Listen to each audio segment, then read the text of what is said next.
உங்கள் அனைவருக்கும் என்னுடைய அன்பான வணக்கம்.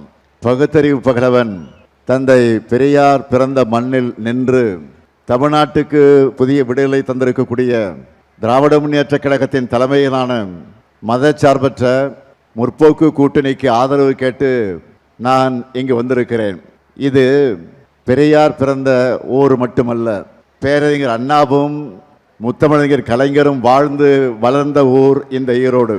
பெரியார் இல்லை என்றால் அண்ணா இல்லை, அண்ணா இல்லை என்றால் கலைஞர் இல்லை, கலைஞர் இல்லை என்றால் நாமெல்லாம் இல்லை. அந்த வகையில் அனைத்துக்கும் தொடக்கமாக விளங்கி கொண்டிருக்கக்கூடிய இந்த திராவிட பேரூர் தான் இந்த ஈரோடு. திராவிட பேரூரில் நின்று நான் கேட்கிறேன், மீண்டும் திராவிட மாடல் ஆட்சிக்கு தயாரா? இன்னும் சத்தமா? மகிழ்ச்சி. அதுக்காக தான் இந்த மாவட்டத்து வேட்பாளர்கள் இங்கே உங்கள் முன்னாடி இங்கே நின்று கொண்டிருக்கிறார்கள். ஈரோடு மேற்கு சட்டமன்ற தொகுதியில் நம்முடைய வெற்றி வேட்பாளர், மாவட்ட கழகத்தினுடைய செயலாளர், மாண்புமிகு அமைச்சர், நம்முடைய அன்பு சகோதரர் சு முத்துசாமி நிற்கிறார். மிக நீண்ட அரசியல் அனுபவம் கொண்டவர், அமைதியாக பேசி எதையும் சாதிக்கக்கூடியவர்.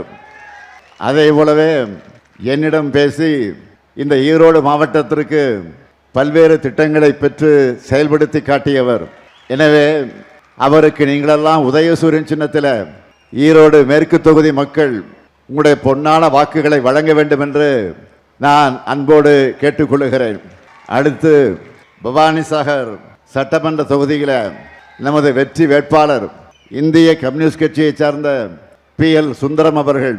முன்பே சட்டப்பேரவையில் பணியாற்றி அனுபவம் கொண்டவர். பவானிசாகர் தொகுதி மக்களுக்கு நன்கு அறிமுகமானவர். திரு PL சுந்தரம் அவர்களுக்கு நீங்கள் எல்லாம் கதிர் அருவாள் சின்னத்தில் உங்களுடைய பொன்னான வாக்குகளை அளிக்க வேண்டும் என்று நான் அன்போடு கேட்டுக்கொள்கிறேன். அடுத்து மொடக்குறிச்சி சட்டமன்ற தொகுதி நமது வெல்லும் வேட்பாளர் மறுமலர்ச்சி திராவிட முன்னேற்ற கழகத்தை சார்ந்த செந்தில்நாதன் அவர்கள். பொறியியல் பட்டதாரியான இவர் மக்கள் பணிகளை செய்ய களம் காண்கிறார். கூட்டணி கட்சி வேட்பாளராக இருந்தாலும் நம்முடைய வெற்றி சின்னத்தில் இருக்கும் அவருக்கு கழகத்தின் சார்பில் இருக்கக்கூடிய நண்பர்கள் கடுமையாக களப்பணி ஆற்றணும். திரு செந்தில்நாதன் அவர்களுக்கு முடக்குறிச்சி மக்கள் உதயசூரியன் சின்னத்தில் உங்களுடைய பொன்னான வாக்குகள் அளிக்க வேண்டும் என்று நான் கேட்டுக்கொள்கிறேன். அடுத்து பெருந்துறை சட்டமன்ற தொகுதி நமது வெல்லும் வேட்பாளர் மாவட்ட பொறுப்பாளர் தோப்பு வெங்கடாசலம் அவர்கள். இவரது பெயரையே பெருந்துறை வெங்கடாசலம் என்று சொல்லும் அளவுக்கு தொகுதி மக்களோட 2.5 கலந்தவர் அவர். பெருந்துறை தொகுதி மக்கள் தோப்பு வெங்கடாசலம் அவர்களுக்கு உதயசூரியன் சின்னத்தில் உங்களுடைய வாக்குகளை அளித்து வெற்றி பெற வைக்க வேண்டும் என்று நான் கேட்டுக்கொள்கிறேன். அடுத்து அந்தியூர் சட்டமன்ற தொகுதி நமது வெல்லும் வேட்பாளர் எம் சிவபாலன் அவர்கள். ஒன்றிய கழக செயலாளராக சிறப்பாக செயல்படக்கூடிய ஒரு நல்ல இளைஞர். அந்தியூர் தொகுதி மக்களுக்காக பணியாற்ற உங்களிடம் இருக்கிறார். சிவபாலன் அவர்களுக்கு நீங்கள் எல்லாம் உதயசூரியன் சின்னத்தில் உங்களுடைய பொன்னான வாக்குகள் அளித்து வெற்றி பெற வைக்க வேண்டும் என்று அன்போடு கேட்டுக்கொள்கிறேன். அடுத்து கோபிச்செட்டிப்பாளையம் சட்டமன்ற தொகுதி நமது வெல்லும் வேட்பாளர் மாவட்ட செயலாளர் சகோதரர் என் நல்ல சிவம் அவர்கள். நான் இளைஞரணியின் செயலாளராக பொறுப்பேற்று பணியாற்றிய நேரத்தில் இளைஞரணியிலிருந்து கழக பணியை தொடங்கி இன்றைக்கு மாவட்ட செயலாளராக அவர் உயர்ந்திருக்கிறார். தொகுதி மக்களுக்கு நன்றாக பணி செய்ய நல்ல சிவன் நிற்கிறார். அவருக்கு கோபிச்செட்டிப்பாளையத்தினுடைய மக்கள் உதயசூரியன் சின்னத்தில் ஆதரித்து அவரை பெருவாரியான வாக்கு வித்தியாசத்தில் வெற்றி பெற வைக்க வேண்டும். அடுத்து பவானி சட்டமன்ற தொகுதி நமது வெல்லும் வேட்பாளராக KA சந்திரசேகர் அவர்கள். ஒன்றிய செயலாளராக இருந்து கழகத்தை வளர்ப்பவர். இப்போது பவானி தொகுதியை வளர்க்க உங்கள் ஆதரவை கோரி நிற்கிறார். அவரையும் நீங்கள் உதயசூரியன் சின்னத்தில் ஆதரித்து வெற்றி பெற வைக்க வேண்டும் என்று நான் அன்போடு கேட்டுக்கொள்கிறேன். அடுத்து ஈரோடு கிழக்கு சட்டமன்ற தொகுதி மூத்த தலைவர் மறைந்த அண்ணன் EVKS இளங்கோவன் அவர்களும் அவருடைய அன்பு மகன் தமிழ் மகன் ஈவேராவும் நின்று வென்ற தொகுதி. விரைவில் நம்முடைய அருமை சகோதரர் ராகுல் காந்தி அவர்கள் வேட்பாளர் பெயரை அறிவிக்க இருக்கிறார். காங்கிரஸ் கட்சியை சார்ந்த அந்த வேட்பாளருக்கு கை சின்னத்தில் உங்களின் பொன்னான வாக்குகளை அளிக்க வேண்டும் என்று நான் அன்போடு கேட்டுக்கொள்கிறேன். சாமிநாதன் நிற்கிறாரா? எடுக்க முடியும் காங்கேயம். அதே போல நம்முடைய அமைச்சராக இருக்கக்கூடிய சாமிநாதன் அவர்கள் காங்கேயம் தொகுதியில் உதயசூரியன் சின்னத்தில் இருக்கிறார். அவருக்கு நீங்கள் ஆதரவு தர வேண்டும் என்று நான் கேட்டுக்கொள்கிறேன். இந்த மாவட்டத்தில் இருக்கக்கூடிய 9 வேட்பாளர்கள் அவர்கள் நீங்கள் சட்டமன்றத்திற்கு அனுப்ப தயாராகிவிட்டீர்களா? சத்தமா? நன்றி. உங்களால் உருவாக்கப்பட்ட முத்துவேல் கருணாநிதி ஸ்டாலின் அன்போடும் உரிமையோடும் உங்களிடத்தில் கேட்டுக்கொள்கிறேன். வெற்றி உறுதியா? வெற்றி உறுதியா? இன்னும் சத்தமா? வெற்றி உறுதி. வேட்பாளர்கள் உட்காரலாம். நம்மோட கடந்த 5 வருஷமா நான் நடத்திய ஆட்சியை நீங்கள் எல்லாம் நன்றாக கவனித்திருப்பீர்கள். திராவிட மாடல் என்று சொன்னோம். அது டெவலப்மெண்ட் மாடல்.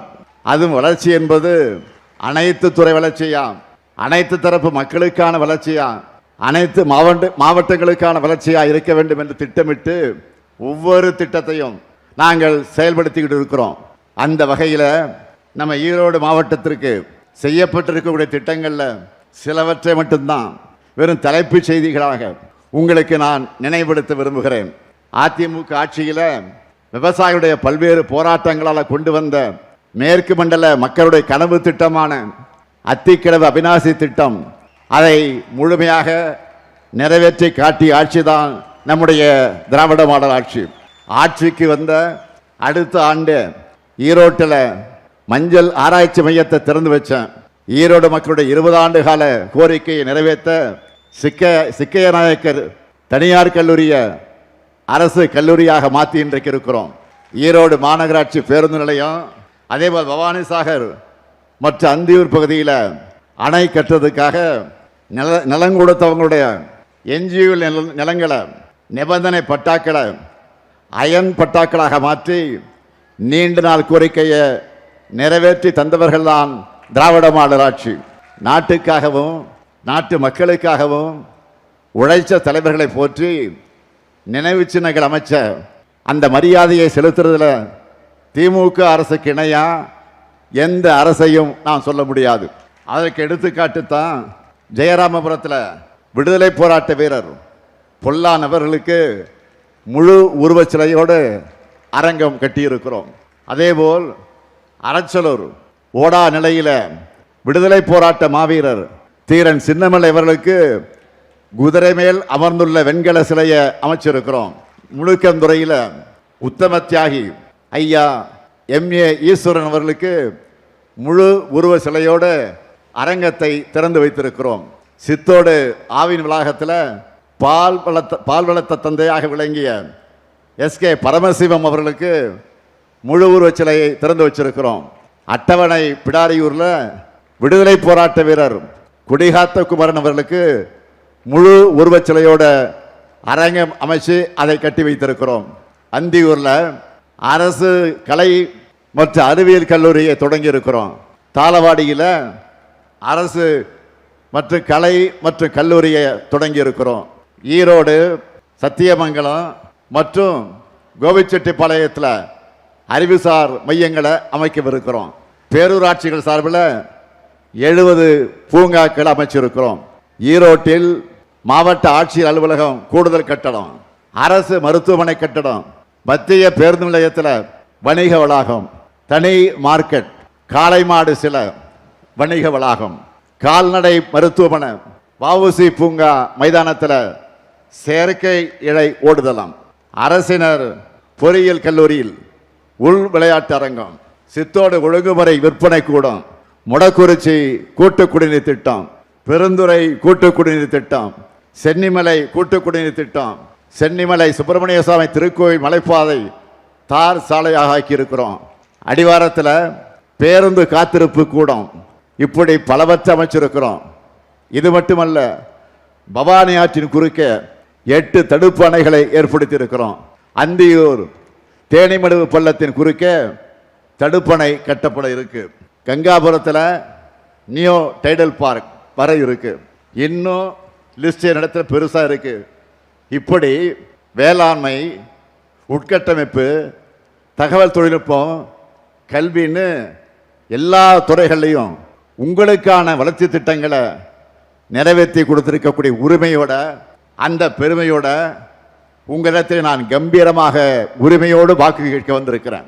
நம்ம எதிர்த்து வாக்கு கேட்கிறவங்க நாம் என்ன செஞ்சோம் என்று மக்களுக்கு என கேட்கிறாங்களா, அதை சொல்லி கேட்கிறாங்களா?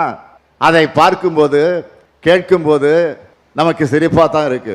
கேள்வி கேட்பவர்களுக்கு நான் தெம்போடு சொல்கிறேன், தமிழ்நாடு முழுக்க எங்கள் திட்டங்களால் பயனடையக்கூடிய பயனாளிகள் வீட்டுக்கு ஒருத்தராவது நிச்சயம் இருக்காங்க. அவங்க சொல்வாங்க, உங்களுக்கு இந்த திராவிட மாடல் அரசு என்ன செஞ்சது என்று ஒவ்வொரு திட்டத்தையும் உன்னிப்பாக கவனித்து எல்லாருக்கும் திட்டங்களை நிறைவேற்றிட்டு இருக்கிறோம். சுருக்கமாக சிலதை மட்டும் நான் சொல்ல விரும்புகிறேன்.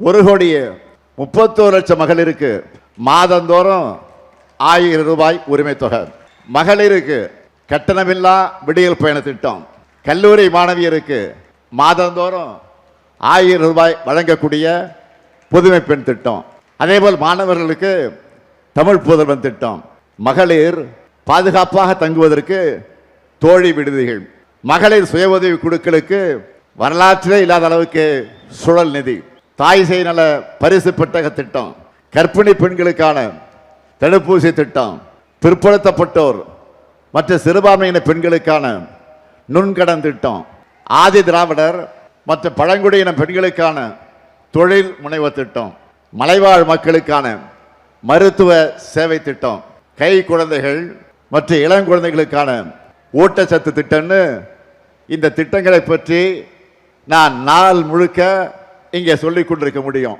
அதனால்தான் நான் போகிற இடத்துலெல்லாம் தாய்மார்கள், சகோதரிகள், மாணவிகள், இளைஞர்கள்னு எல்லாரும் கூடி அளவில்லா அன்போடு வரவேற்கிறாங்க. குடும்பத்தில் ஒருத்தராக நினைச்சு பாசத்தை பொழிகிறாங்க. மகளிர் சிறந்து விளங்கினா அவங்களுடைய குடும்பம் மட்டுமல்ல, ஒட்டுமொத்த சமூகமும் சிறந்து விளங்கும் என மகளிருடைய உயர்வுக்கு, பொருளாதார சுதந்திரத்துக்கும் நாம எடுத்திருக்கக்கூடிய முன்னெடுப்புகள் பல மாநிலங்களுக்கு வழிகாட்டியாக இருக்க போகுது. உரிமை தொகை, விடியல் பயணம், புதுமை பெண், தோழி விடுதி மட்டுமல்ல, பெண்கள் பேரில் பதியப்படுகிற ரெஜிஸ்டர் பண்ணக்கூடிய சொத்துக்களுக்காக பதிவு கட்டணத்தில் 1 விழுக்காடு குறைச்சிருக்கிறோம். அதேபோல் நகர்ப்புற வாழ்விட மேம்பாட்டு வாரியத்தோட சார்பில் புதுசாக வீடுகளை ஒதுக்கும் போது அந்த குடும்பத்தோட பெண்கள் பேரில் தான் வீடுகளை ஒதுக்கீடு இன்றைக்கு செய்து கொண்டிருக்கிறோம். அதேபோல் குழந்தை திருமணம், குழந்தை பாலியல் வன்கொடுமை, குடும்ப வன்முறை உள்ளிட்ட பிரச்சனைகளுக்கு தீர்வு காண பாலின வள மையங்களை உருவாக்கி இருக்கிறோம். சிறுமிகள் மீதான பாலியல் வன்கொடுமை குற்றங்களில் ஈடுபடக்கூடியவங்களுக்கு மரண தண்டனை விதிக்கக்கூடிய அளவுக்கு சட்டத்தை கொண்டு வந்திருக்கிறோம். டிஜிட்டல் குற்றங்களுக்கும் கடுமையான தண்டனைகள் கொடுக்கிற சட்டங்கள் நிறைவேற்றி இருக்கிறோம். ஒரு குற்றம் நடந்தால் எவ்வளவு துரிதமாக நடவடிக்கை எடுத்து குற்றவாளியை தண்டிக்கிறோம் என்பதனால காரணத்தினால்தான் ஒரு அரசுடைய செயல்பாடு மதிக்கப்படும். அப்படி பார்த்தா 86 விழுக்காட்டுக்கு மேலான வழக்குகளில் 60 நாட்களுக்குள்ள குற்றப்பத்திரிகை தாக்கல் செய்யப்பட்டது இந்த திராவிட மாடல் ஆட்சியிலே தான். இந்தியாவிலேயே பெண்கள் அதிகமாக வேலைக்கு போகிறது நம்முடைய தமிழ்நாட்டில் தான். இந்த சட்டம் ஒழுங்கா சரியாக இருக்கு, பெண்கள் பாதுகாப்பாக இருக்கிறாங்க, அதனால தைரியமாக வேலைக்கு போகிறாங்க. ஏராளமான தொழிற்சாலைகளும் தமிழ்நாட்டை நோக்கி வந்து கொண்டிருக்கிறாங்க. தமிழ்நாட்டுடைய இந்த வளர்ச்சி பாஜகவோட கிளை செயலாளராக இருக்கக்கூடிய பழனிசாமி அவர்களுக்கு எரிச்சல் தருது, வயிறு எரியுது. அவருடைய என்ன ஓட்டம் என்ன தெரியுமா? என்னடா கால்களெல்லாம் தவழ்ந்து போய் கால்களெல்லாம் வாரி விட்டு ஆட்சிக்கு வந்தோம். இந்த திமுகவும் ஸ்டாலினும் ஒரு தேர்தலில் கூட ஜெயிக்க விட மாட்டேங்கிறாங்க என்ற பொறாமையில் அந்த பொய்யையும் பொருளையும் பரப்புகிறார். பெண்கள் பாதுகாப்பை பற்றி பேசுவதற்கு பழனிசாமிக்கு அருகதை இருக்கா? திமுகவோட பொல்லாத ஆட்சிக்கு இன்றைக்கு எத்தனையோ உதாரணங்கள் இன்றைக்கு சொல்லிக்கிட்டு இருக்கிறாங்க. ஆனால் அதிமுக பொல்லாத ஆட்சிக்கு பொள்ளாட்சியே சாட்சின்னு ஒட்டுமொத்த தமிழ்நாடும் சொல்லிச்ச. அண்ணா அடிக்காதீங்க அண்ணா வலிக்குதுன்னு அப்பாவி பெண்கள் கண்ணீரோடு கதறினாங்களே, இப்பவும் நம்முடைய காதுகளில் அது ஒழிச்சுக்கிட்டு இருக்கு. அந்த கதறல் கூட பழனிசாமியோட மனசாட்சியை உழுக்கலையா? பொள்ளாச்சி வழக்கில் எப்படிப்பட்ட நாடகங்களை எல்லாம் நடத்தினார் பழனிசாமி. முதல்ல வழக்கு போடாமல் இழுத்தடிச்சார், பிறகு சம்பந்தப்பட்ட குற்றவாளிகளை தப்பிக்க விட்டார், பாதிக்கப்பட்ட பெண்களுடைய பெயர்களை பொதுவெளியிலே சொல்லி மிரட்டல் விடுத்தாங்க. ஆனால் அந்த வழக்கையும் முறையாக நடத்தி குற்றவாளிகளுக்கு ஆயுள் தண்டனை வாங்கி தந்து 85 லட்சம் ரூபாய் இழப்பீட்டையும் இன்றைக்கு வாங்கி தந்த ஆட்சி தான் திராவிட மாடல் ஆட்சி. பொள்ளாச்சி வழக்கு மட்டுமா? ஒரு பெண் எஸ்பிக்கு பாலியல் சொல்ல யார் கொடுத்தார்? டிஜிபிஏ கொடுத்திருக்கிறார். அதை பாதுகாத்தது யார்? இப்போ எதிர்க்கட்சி தலைவராக அன்றைக்கு முதலமைச்சராக இருந்த பழனிசாமி தானே. அந்த பெண் எஸ்பியை வழிமறிச்சு ஒரு டிஜிபியே மிரட்டினது பழனிசாமி ஆட்சியில் தானே. இந்த வழக்கில் கூட தண்டனை வாங்கி கொடுத்தது நம்ம ஆட்சியில் தான். இதெல்லாம் மட்டுமல்ல, பெண்களுக்கு எதிரான குற்றங்களும் அதிமுக ஆட்சிகளுக்கும் பெரிய ஹிஸ்டரியே இருக்கு. தருமபுரியில் பேருந்தில் 3 மாணவிகள் எரிக்கப்பட்டாங்களே, பெண் ஐஏஎஸ் மீது ஆசிட் பீச்ன்னு பெண்களுக்கு எதிராக அதிமுக செஞ்சிருக்கக்கூடிய படுபாதகங்களை பெரிய லிஸ்டே போடலாம். ஆனால் பெண்களுக்கு எதிரான குற்றங்களுக்கு மரண தண்டனை கொடுக்கும் அளவுக்கு சட்டங்களை நிறைவேற்றி இருக்கக்கூடிய நம்முடைய ஆட்சி தான் திராவிட மாடல் அரசு.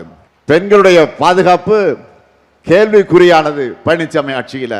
பெண்களை பாதுகாத்து கல்லூரிகளுக்கும் வேலைகளுக்கும் அனுப்பி வச்சு தலைநிமிர வச்சு உற்றத்தோடாக இருக்கிறது திராவிட மாடல் ஆட்சி தான். இந்த உண்மைகளை எல்லாம் பொய் செய்திகளையும் அவதூறுகளையும் பரப்பி மறைக்கலாம், திசை திருப்பலாம் என்று கருதி பாஜகவோட என்டி ஆட்சியை கொண்டு வந்து தமிழ்நாட்டை கபலீகரம் செஞ்சிடலான்னு கற்பனை கோட்டைகளை இன்றைக்கு அவர் உலா வந்து கொண்டிருக்கிறார். தன்னுடைய அரசோட சாதனைகளை சொல்ல பழனிசாமி கிட்ட எதுவும் இல்லை. தமிழ்நாட்டுக்கு எலெக்ஷன் டூர் வந்து கொண்டிருக்கக்கூடிய பிரதமர்கிட்டையும் எதுவும் கிடையாது. சாதனைன்னு சொல்லிக்கலாம்னு நினைச்சா என்ன சொல்லலாம்? மதுரை எய்ம்ஸ் செங்கல் செங்கலா கட்டிக்கிட்டு இருக்கிறாங்க, அதுதான் சாதனை. அவங்க கிட்ட சாதனை லிஸ்டே இல்லை. ஆனால் நம்ம கிட்ட துரோக லிஸ்ட் இருக்கு, அவங்களுடைய துரோக லிஸ்ட் இருக்கு. சொல்லட்டுமா? நீட் துரோகம், மெட்ரோ ரயில் திட்டங்களை தராம துரோகம், 100 நாள் வேலை திட்டத்தை ஒழிச்ச துரோகம், சிறுபான்மையினருக்கு சிஏஏ சட்டம் கொண்டு வந்த துரோகம், விவசாயிகளுக்கு வேளாண் சட்ட துரோகம், அமெரிக்க வரி விதிப்பால நெசவாளர்களை காப்பாற்ற தவறிய துரோகம், மேற்காசிய போர்ல சிறு குறு நடுத்தர தொழில் நிறுவனங்களை முடங்க வச்சிருக்கக்கூடிய துரோகம், இந்தி மொழியை திணிக்க நம்ம குழந்தைகளுக்கு வந்து சேர வேண்டிய கல்வி நிதியை தராத துரோகம், ஜிஎஸ்டி இழப்பீடு அந்த துரோகம், மாநில உரிமைகளை பறிக்கிற துரோகம்னு இப்படி துரோகங்களின் முழு உருவமாக இருப்பதுதான் பழனிசாமியும் அவருடைய கூட்டாளிகளும் பாஜகவும். குற்றங்களுக்கு மேல் குற்றங்கள் செஞ்சுட்டு தமிழ்நாட்டு மக்கள் முன்னாடி குற்றவாளி கூண்டில் வந்து நின்றுக்கிட்டு நிற்பது யார்? என்டிஏ கூட்டாளிகள். மதச்சார்பற்ற முற்போக்கு கூட்டணி அமைச்சோம். இங்க அண்ணன் முத்தரசன் வந்திருக்கிறாரு. கொள்கை மாறாம இன்றைக்கு நாங்கள் பயணம் செஞ்சுக்கிட்டு இருக்கிறோம். எப்படிப்பட்ட பயணம்? மாநில உரிமைகளை காக்க, தமிழை உயர்த்த, இனமான உணவை போற்ற, தமிழ்நாட்டின் தனித்துவத்தை காப்பதற்கு கொள்கைகளால் நாங்கள் உண்டு சென்றிருக்கிறோம். ஆனால் என்டிஏ கூட்டணியை பாருங்க. 2016 அமித்ஷா என்ன சொன்னார்? அதிமுக அமைச்சரவை தான் ஊழல்வாதிகள் நிறைஞ்ச அமைச்சரவைன்னு சொன்னார். ஆனால் அந்த ஊழல் கூட்டம் மொத்தமும் இப்போ அதே அமித்ஷா கூட நிற்குது. சம்பந்திக்கு டெண்டர் கொடுத்த பழனிசாமி தொடங்கி அவர் கூட இருந்த ஒவ்வொரு அமைச்சரும் ஊழல் குற்றவாளிகள் என்பதற்கு உதாரணம் 1 2 குட்கா குற்றவாளி, உள்ளாட்சி டெண்டர் குற்றவாளி, இப்படி 1 டஜன் அதிமுக முன்னாள் அமைச்சர்களை சொல்லலாம். அவங்க மட்டுமல்ல, அவங்க கூட கூட்டணி வச்சிருக்கிறாங்களே பாருங்க நீங்க நல்லா. ஒருத்தர் தேர்தல் ஆணையத்துக்கு லஞ்சம் கொடுக்கிற வழக்கில் சிக்கினவர். இன்னொருத்தர் மருத்துவக் கல்லூரிக்கு அனுமதி கொடுக்கிறதுல மாட்டினவர். உதிரிகளை பற்றியெல்லாம் நான் சொல்லணுமா? இப்படி குற்றவாளி கூண்டலில் நிற்க வேண்டியவங்க கூட்டணியாக வந்து இன்றைக்கு தமிழ்நாட்டு மக்களை ஏமாற்ற பார்க்குறாங்க. ஆனால் தமிழ்நாட்டு மக்கள் தான் அவங்களுக்கு ஏமாற்றத்தை தரப்போகிறாங்க. இந்த மேடையிலிருந்து சொல்லுகிறேன், என்டிஏ என்னும் துரோக கூட்டணியை தமிழ்நாட்டு மக்கள் ஏப்ரல் 23ஆம் நாள் நிச்சயம் தூக்கி எறிவாங்க. அது உறுதி உறுதி. டபுள் இன்ஜினாவது டப்பா இன்ஜினாவது தமிழ்நாட்டை வீழ்த்தணும் என்ற எண்ணத்தோடு நுழைய நினைச்சா தடம் புரளர் மாதிரி விரட்டணும். நம்முடைய போராட்டம் திமுகவுடைய வெற்றிக்காக மட்டுமல்ல, கூட்டணியுடைய வெற்றிக்காக மட்டுமல்ல, ஒட்டுமொத்த தமிழ்நாட்டுடைய வெற்றிக்காக மறந்து விடாதீர்கள். எனவே தாய் தமிழ்நாட்டை காக்க அனைவரும் திராவிட முன்னேற்ற கழகத்தின் தலைமையிலான மதச்சார்பற்ற முற்போக்கு கூட்டணியை நீங்கள் ஆதரிக்கணும் என்று அன்போடு கேட்கிறேன், உரிமையோடு கேட்கிறேன். ஏன் கலைஞரின் மகனாக என்று கேட்கிறேன். ஈரோடு மேற்கு சட்டமன்ற தொகுதியில் நம்முடைய முத்துசாமி அவர்களுக்கு உதயசூரியன் சின்னத்திலும், அதேபோல் பவானிசாகர் சட்டமன்ற தொகுதியில் இந்திய கம்யூனிஸ்ட் கட்சியை சார்ந்த PL சுந்தரம் அவர்களுக்கு கதிர் அறுவாள் சின்னத்திலையும், முடக்குறிச்சி சட்டமன்ற தொகுதியில் மதிமுகவை சார்ந்த செந்தில்நாதன் அவர்களுக்கு உதயசூரியன் சின்னத்திலையும், பெருந்துறை சட்டமன்ற தொகுதியில்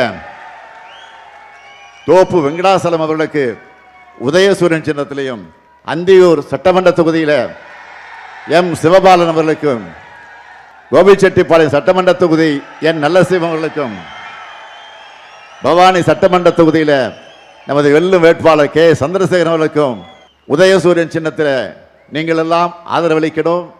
அதேபோல் காங்கேயம் தொகுதியில் வேட்பாளராக நிற்கக்கூடிய சாமிநாதன் அவர்களுக்கு உதயசூரியன் சின்னத்திலும், ஈரோடு கிழக்கு சட்டமன்ற தொகுதியில் இன்று இரவுக்குள் நம்முடைய ராகுல் காந்தி அவர்கள் காங்கிரஸ் கட்சியுடைய வேட்பாளர் அறிவிக்க இருக்கிறார்.